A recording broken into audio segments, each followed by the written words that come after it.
दुष्ट आत्माओं की हवेली। गांव के किनारे पर एक पुरानी हवेली थी जिसे लोग दुष्ट आत्माओं की हवेली कहते थे। किसी ने भी इस हवेली में कदम रखने की हिम्मत नहीं की थी। गांव के बुजुर्ग कहते थे कि इस हवेली में एक बुरी आत्मा का वास है जो रात होते ही जाग जाती है और जो भी अंदर जाता है वो कभी वापस नहीं आता। रवि एक युवा लड़का इन कहानियों पर विश्वास नहीं करता था। उसे लगता था कि ये सिर्फ लोगों को डराने के लिए बनाई गई कहानियां हैं। एक दिन उसने तय किया कि वो इस रहस्य को सुलझाने के लिए हवेली के अंदर जाएगा। उसके दोस्तों ने उसे बहुत मना किया लेकिन रवि ने किसी की नहीं सुनी। रात का समय था, चांदनी रात थी और चारों ओर सन्नाटा पसरा हुआ था। रवि ने अपने हाथ में एक टॉर्च और एक छड़ी ली और हवेली की ओर बढ़ा।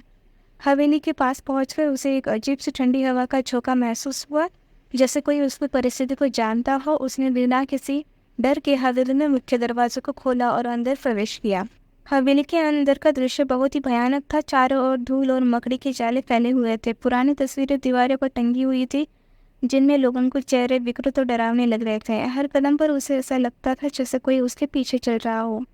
अचानक उसे एक कमरे में से हल्की हल्की रोशनी दिखाई दी। उसने धीरे धीरे उस कमरे की ओर कदम बढ़ाया। जैसे ही वो कमरे में पहुंचा, दरवाजा अपने आप खुल गया। अंदर का दृश्य देखकर रवि का दिल जोर से धड़कने लगा। कमरे के बीचों बीच एक महिला का भूत खड़ा था।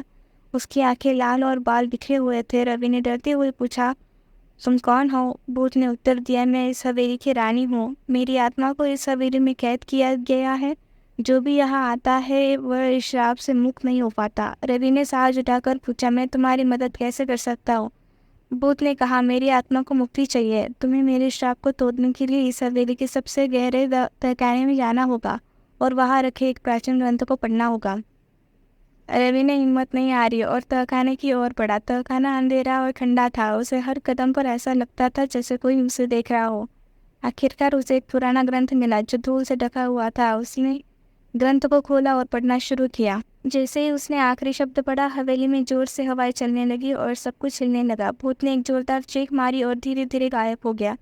हवेली की सारी बत्तियां अपने आप जल उठी और सब कुछ सामान्य हो गया। रवि ने महसूस किया कि उसने भूत को मुक्ति दिला दी है। उसने वहां से बाहर निकलकर बाहर लोगों को सब कुछ बताया। उस दिन उसके बाद हवेली में किसी ने भी कोई अजीब घटना नहीं देखी। लोग अब उस हवेली को मुक्ति की हवेली कहते हैं। रवि की हिम्मत और साहस ने गांव को एक बड़ी मुसीबत से बचा लिया और वो सबके लिए एक गाइड बन। धन्यवाद।